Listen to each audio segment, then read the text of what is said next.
Savez-vous ce que le jeûne vous fait? Le jeûne vous donne l'audace. Et chaque fois que vous jeûnez, je parle de ceux qui sont sensibles. À chaque fois que vous jeûnez, vous sentez que vous pouvez faire tout. Vous sentez que vous pouvez prier pour les malades. Vous avez une certaine audacité lorsque vous continuez à le faire, jusqu'au moment où vous serez capable de faire face à certains défis que les gens regardent et disent « Ceci est difficile ». Vous le faites juste avec facilité.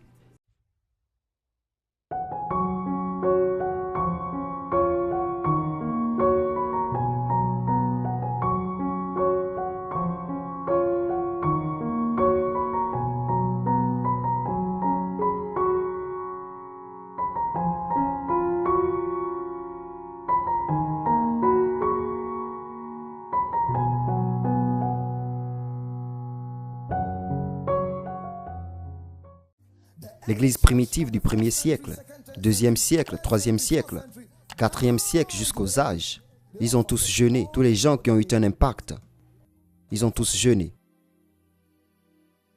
Polycarpe, vous pouvez aller lire sur lui, l'homme de jeûne.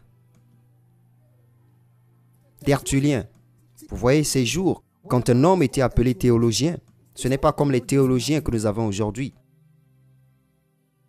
A.W. Tozer était un prophète théologien. Et si vous lisez la vie de A.W. Tozer, vous serez choqué. Un homme en phase avec l'esprit. Dans chaque environnement où il allait, il priait. Un homme de l'esprit. Une fois, il devait rendre ministère quelque part. Il a prié et trop prié. Et son temps pour rendre ministère était écoulé. Et ils ont mis un autre ministre à sa place. Et plus tard, il est venu et a dit « Je suis désolé. Il y avait d'autres rendez-vous qui ont pris mon temps. » Je lisais, j'ai baissé la tête en honte. Parce que lorsque nous prions, nous regardons notre temps. Et après 10 minutes, vous dites « Vous êtes fatigué. » Seigneur, utilise-moi comme ça. Martin Luther. Combien de vous ont entendu parler de Martin Luther, l'homme que Dieu a utilisé pour dévoiler la révélation qui est entrée dans l'âge des ténèbres? La justification par la foi, elle est sortie par Martin Luther King. Vous pensiez que c'était juste une lecture, vous n'avez aucune idée. L'homme était un homme de jeûne et un guerrier de prière. Il était vendu au jeûne et à la prière. John Calvin, combien de vous ont entendu son nom? Le calvinisme. Cet homme était un homme de jeûne, en matière de jeûne et de prière. John Knox, Praying Hyde. Il y avait un gars qui s'appelait Praying Hyde. L'homme a prié jusqu'à ce que la prière est devenue son surnom. On l'appelait Praying Hyde. Charles Finney. Vous pouvez aller vérifier à propos de cet homme. Cet homme était un homme dangereux. Avant d'entrer dans la ville, il prenait des jeûnes secs, sans nourriture ni eau pendant 3 jours. Lorsqu'il entrait dans la ville, à des kilomètres avant d'arriver à la ville, les gens sont transformés par l'esprit. Et certains seront convaincus de péché. Et ils pleureront dans le brisement, en pleurant et en suppliant Dieu de les sauver pour le salut. Ils n'arrivaient même pas encore à la ville, à des kilomètres.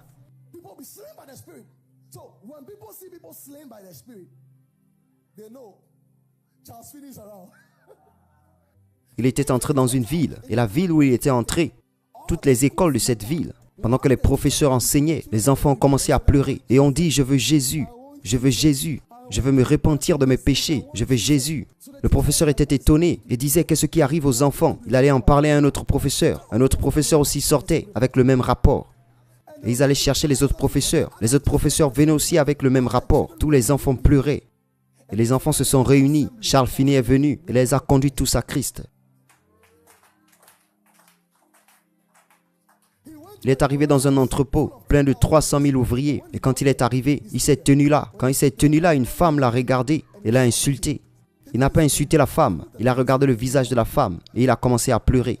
Quand il a commencé à pleurer, tout d'un coup, l'esprit de conviction est tombé sur la femme. Et la femme a commencé à s'excuser en suppliant qu'elle veut recevoir le salut. Avant qu'il ne le réalise, la chose s'était répandue dans l'entrepôt. Plus de 300 000 personnes suppliant Dieu de recevoir le salut. Et devinez quoi? Le responsable de cette compagnie, il a dit qu'ils devraient tous se rassembler pour le salut. Et ils ont tous été sauvés. Et l'homme inclus a également été sauvé. Certaines de ces choses sont tristes. Quand vous avez fini de les lire, vous êtes triste. Votre plus grand rêve, c'est d'avoir l'iPhone 11. Votre plus grand rêve, c'est d'aller à Dubaï. C'est pas que vous allez à Dubaï pour sauver les âmes. Vous voulez aller marcher dans le désert et voir les bâtiments que les hommes ont construits. Non, je pense que cette église, l'église plaisante, je vous le dis, nous avons perdu notre feu. Nous avons perdu notre faim pour Dieu. Tout le monde est à l'aise et détendu. Nous allons tous bien. Nous ne prions pas pendant 2 semaines, 1 mois, 3 mois. Un chrétien n'a pas prié. Il est à l'aise. Il n'y a aucune conviction. Rien ne vous dérange. Rien ne vous fait pleurer. Oh mon Dieu. Jonathan Edwards, John Wesley. John Wesley jeûnait tous les mercredis et vendredis. En fait, si vous vouliez être pasteur dans son église, vous devez jeûner comme une nécessité pour être pasteur. Tous les mercredis et vendredis, vous avez une pause à 16 heures. C'est votre premier critère pour devenir pasteur. Si vous voulez être pasteur dans son église, vous jeûnerez chaque 2 semaines 2 fois, jusqu'à 16 heures. Et Billy Graham, après son école biblique à l'université d'Oral Roberts, ils ont décidé de faire une excursion dans la maison de John Wesley. C'est toujours un monument en ce moment. Les gens y vont et vont voir. Et quand ils sont allés, ils ont vu son lit. Son lit est toujours là-bas. Et sur le tapis, quand ils ont regardé le tapis, il y avait 2 trous dans le tapis. Et ils ont dit que c'était ses genoux qui avaient percé le tapis. C'était sa chambre de prière. Il était agenouillé constamment jusqu'à ce que le tapis ait des trous. Quand ils sont revenus de l'excursion, ils se sont assis dans la voiture. Ils vérifiaient pour savoir si tout le monde était là. Ils se sont rendus compte qu'il y avait une personne qui manquait. Et la personne qui était en charge a décidé de rentrer à l'intérieur pour aller vérifier. Quand il est allé, il a vu les jambes de Billy Graham à l'intérieur des 2 trous. Et il pleurait en sanglotant. Et disait, Dieu, recommence encore. Recommence encore. Recommence encore. C'est comme ça que nous voyons Billy Graham aujourd'hui. Il s'est agenouillé à l'intérieur et a dit, Seigneur, recommence encore. Pouvez-vous dire la même chose? En fait, certains d'entre vous sont pressés que nous fermions pour que vous rentriez et vous alliez dormir. C'est le problème de l'église. Nous aimons dormir. Nous aimons manger. Nous aimons prendre le petit déjeuner. Et dans notre esprit, une fois que nous marchons, nous pensons déjà au déjeuner. Je vous dis que cela arrive à tous les chrétiens ici. Et une fois que vous déjeunez, vous pensez à ce que vous allez manger au dîner. Voici jusqu'où l'ennemi nous a menés. John G. Lake, allez faire une recherche sur lui. C'était un homme de jeûne. Et ne me dites pas que je suis un travailleur ordinaire. J'utilise tous ces gens pour que vous réalisez que quand vous arrivez à un endroit où votre entreprise ne fonctionne pas, c'est le jeûne. Ce n'est pas une stratégie de marketing. C'est le jeûne. Parce que si ces gens étaient capables d'accomplir cela au ministère, vous pouvez accomplir la même chose dans les affaires. Et vous dites aux gens, je ne sais pas, les gens n'achètent plus. Mettez-vous à genoux dans le jeûne. Donnez-vous 14 jours de jeûne et voyons ce qui se passe. Beaucoup d'entre vous devraient aller chercher un homme appelé E.E. Allen, Révérend E.E. Allen. Il était l'un des gens qui ont commencé les églises dans des tentes et des croisades de guérison. Cet homme ne priait pas plus d'1 minute. Peu importe la maladie, vous vous lèverez. E.E. Allen. Vous pouvez voir ces vidéos sur YouTube. Comment Dieu peut-il utiliser un homme comme celui-ci? Le cancer pour lequel nous avons du mal à prier. L'homme vous imposera les mains en 1 minute. Vous vous lèverez. Révérend E.E. Allen. Il a été enregistré qu'il y avait une personne qui avait un problème. Son problème était que sa peau était comme un reptile. Et ils l'ont amené à lui et il a embrassé et prié pour lui. Au moment où il a retiré ses mains, il avait une nouvelle peau. Ces gens ne sont pas normaux. Il y avait un bébé qui avait 26 maladies. 26 maladies lorsqu'il était né. La langue était sortie. Ses jambes étaient croisées à l'intérieur.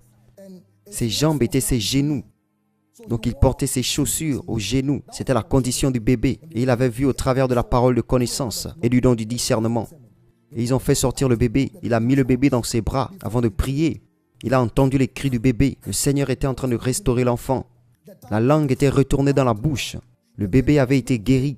Et lorsque le bébé avait vu la mère, il a pleuré. Maman, pour la première fois, le bébé a commencé à parler. E.E. Allen. J'ai regardé une de ses vidéos quand il priait pour un homme qui avait une pneumonie très sévère. Et dont environ 6 de ses côtes avaient été retirées à cause de cette condition. Il a prié pour l'homme instantanément. Toutes les côtes sont revenues. Alors je me réjouissais jusqu'à ce que j'ai entendu R.W. Shambach nous parler de cet homme. En fait, Dr. Miles Monroe est celui qui a dit que E.E. Allen jeûnait 40 jours, 5 fois par an.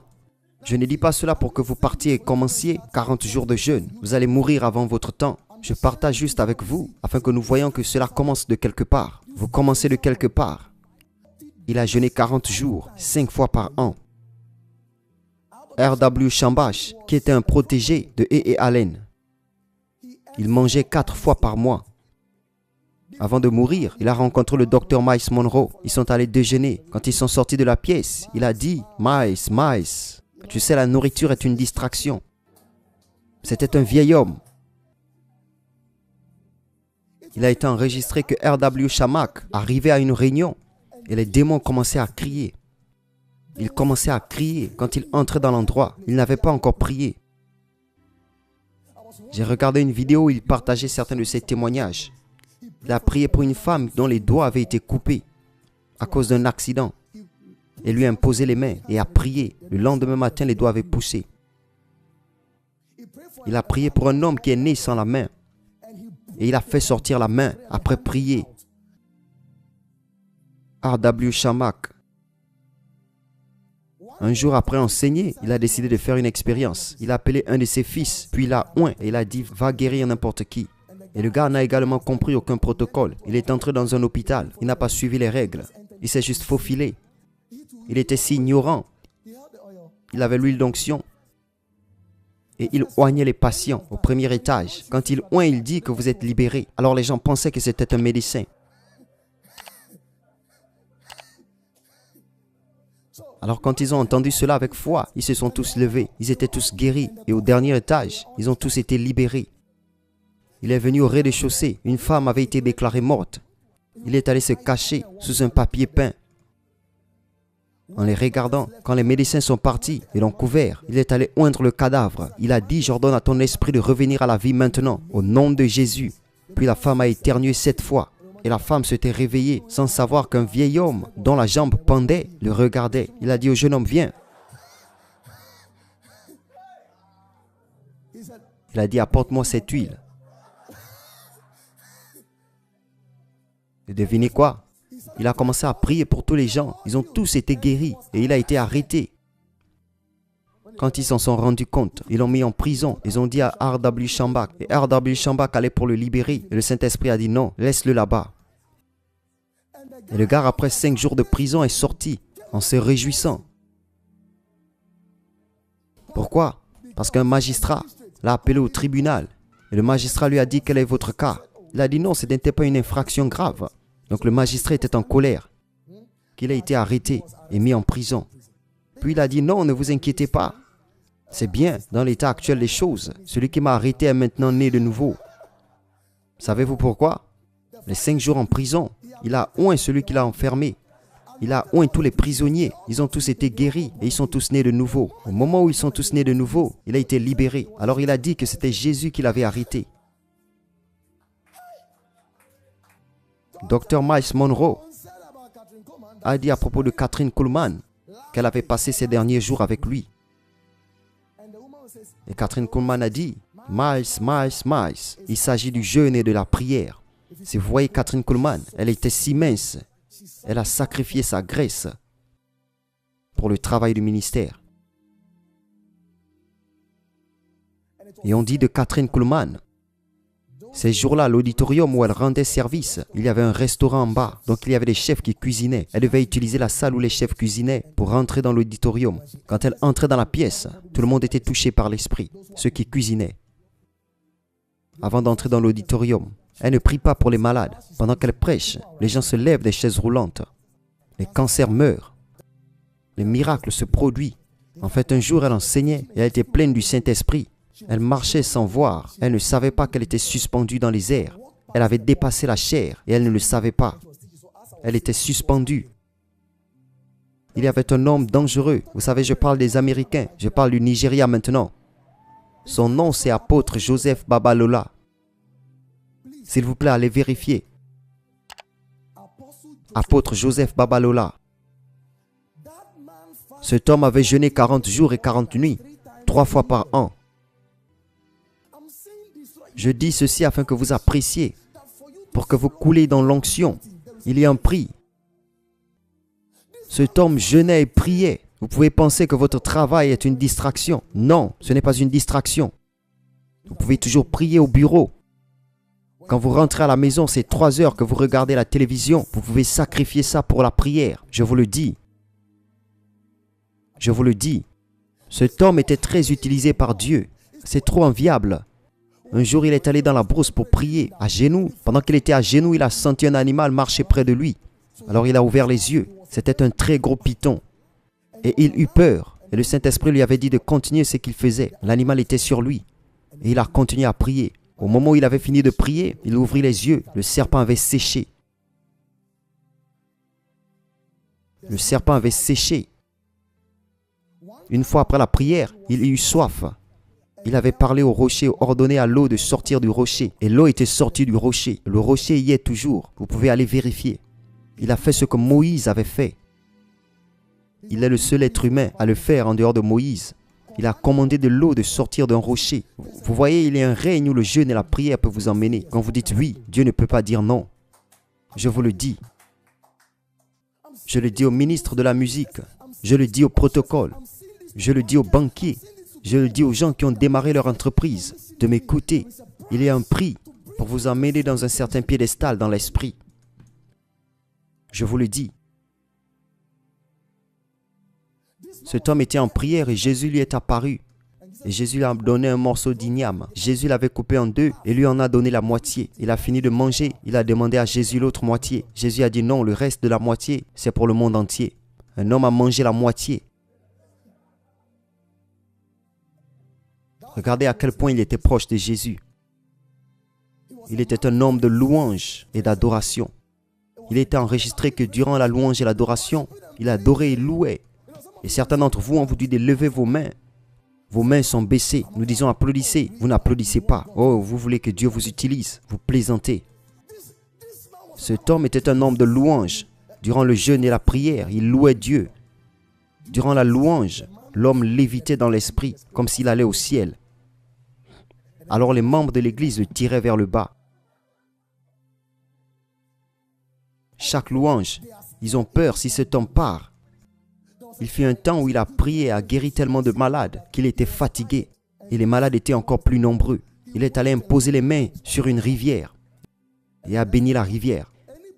Tous ceux qui ont bu de cette eau, tout le monde était guéri. En fait, en moins de 3 mois, la rivière avait séché. Ils allaient pour un programme un jour et la voiture est tombée en panne.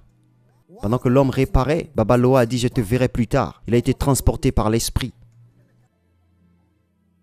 Au moment où le conducteur réparait la voiture et est venu, Babalola avait terminé le service.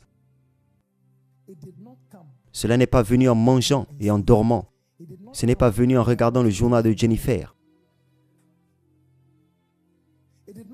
Ce n'est pas venu en regardant Black Panther.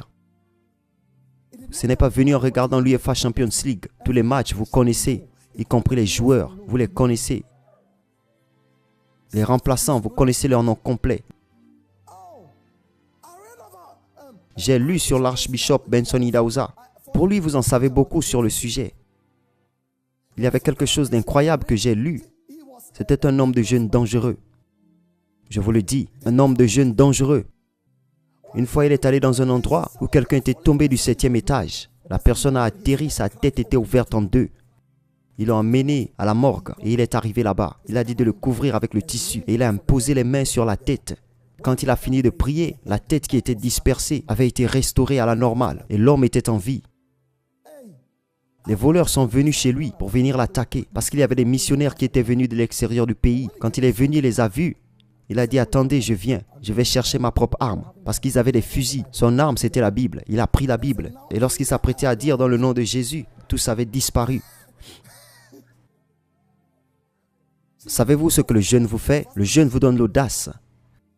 Et chaque fois que vous jeûnez, je parle de ceux qui sont sensibles. À chaque fois que vous jeûnez, vous sentez que vous pouvez faire tout. Vous sentez que vous pouvez prier pour les malades. Vous avez une certaine audacité lorsque vous continuez à le faire, jusqu'au moment où vous serez capable de faire face à certains défis que les gens regardent et disent « Ceci est difficile ». Vous le faites juste avec facilité. Il y avait un homme qui est venu pour une de ces réunions. Le visage de l'homme avait été brûlé par le feu. Et quand il est venu vers lui, il a tenu la tête de l'homme et l'a tourné pour qu'il regarde vers le ciel. Il a dit « Dieu, cet homme est créé à ton image. Si c'est ce à quoi ressemble ton visage, laisse-le comme ça. » Et quand il a baissé la tête de l'homme, son visage était comme un nouveau-né. Beaucoup d'entre vous voient Dr. Yonggi Cho aujourd'hui. Vous dites juste « Oh, cet homme est un grand homme. » Vous n'avez aucune idée. Il avait 17 ans quand il est allé à l'école biblique. Et il a rencontré une femme appelée Sœur Che. Sœur Che a réalisé que c'était un beau jeune homme. Et elle avait décidé de le donner à sa fille. Et beaucoup d'entre vous ne le savent pas. J'ai entendu cela d'une femme appelée Ruth Heffley. Elle était très proche d'eux. Sœur Che était l'épine dorsale du Dr. Yonggi Cho. Elle a formé Dr. Yonggi Cho. Cette femme a d'abord commencé par ne manger qu'une fois par jour. Donc elle jeûnait toute la journée. Elle ne mangeait qu'une fois. Elle pensait qu'elle allait le faire pendant une semaine. Avant qu'elle ne le réalise, le Saint-Esprit l'avait dit de continuer la semaine suivante. Au moment où elle avait réalisé, elle avait fait 8 ans. Sœur Che est devenue une machine de jeûne et de prière. Elle priait toute la nuit. Toute la nuit, c'était une veillée de prière pour elle, pendant 10 ans sans interruption. C'est à ce moment que Dr. Yonggi Cho a commencé l'église. L'église n'avait que 5 membres. En 10 ans, ils étaient plus de 100 000. Maintenant, ils sont plus d'1 million. La sœur Che était l'épine dorsale de cette croissance. Ce n'était pas Dr. Yonggi Cho. Cette femme était si sensible au jeûne que quoi qu'il arrive, elle vous fera jeûner. Un bébé était malade, diagnostiqué d'une maladie, qu'il devait mourir. Comment cette femme peut-elle être si méchante? Elle a dit de mettre le bébé au jeûne de 24 heures. Donc le bébé a jeûné pendant 24 heures. Le lendemain matin, le bébé était guéri.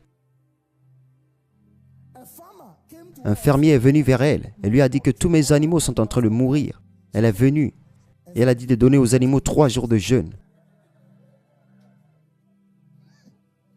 Après 3 jours de jeûne, tous les animaux ont été guéris. Donc si les animaux ont été guéris avec un jeûne sérieux de 3 jours, à l'eau ou sec, à combien plus forte raison pour un être humain que Dieu aime? Cela peut-il défier quelqu'un aujourd'hui? Ces jours, lorsqu'elle donnait les paroles prophétiques, son prophétique c'était de vous donner le jeûne par l'esprit. Toi, 12 jours de jeûne. Toi, 7 jours de jeûne. Toi, 14 jours. Toi, 40 jours de jeûne. Toi, 15 jours de jeûne. C'était sa parole prophétique. C'est étrange. Avez-vous entendu cela auparavant? C'était sa parole prophétique. Et tous ceux qui obéissaient avaient reçu d'énormes miracles. Que Dieu élève des gens comme ça. Au nom de Jésus. Dr. Yonggi Cho a jeûné continuellement tous les jours pendant 1 an. Il s'est effondré 3 fois pendant qu'il prêchait. J'ai entendu parler de Dr. Myles Munroe. Chaque fois que je trouve Dr. Myles Munroe, il enseigne les principes du royaume, l'agenda du royaume, les clés de la sagesse. Alors j'ai dit, oh, cet homme, il aime les choses théologiques. Jusqu'à ce que je l'ai entendu enseigner sur le jeûne. J'étais comme, non, cet homme n'est pas un être humain. Il a commencé à jeûner à l'âge de 18 ans. Son premier jeûne était 28 jours, à l'eau seule. Et il a fait pendant plus de 37 ans. Chaque année, il jeûnait 21 jours à l'eau et 14 jours à l'eau 2 fois. Si vous ne connaissez pas Dr. Myles Munroe, il était le conseiller personnel de 16 présidents. Il était un homme d'affaires multimilliardaire, pourtant un prédicateur. Les entreprises appelaient cet homme de Dieu et il dit non, ils ne comprennent pas ma sagesse. Ma sagesse est divine. C'était la source de sa sagesse. Les gouvernements le cherchaient, ils le payaient pour l'enseigner à propos des politiques. Dr. Myles Munroe. Alors maintenant, ces gens que j'ai mentionnés, dites-moi qu'il n'était pas un homme de jeûne et de prière.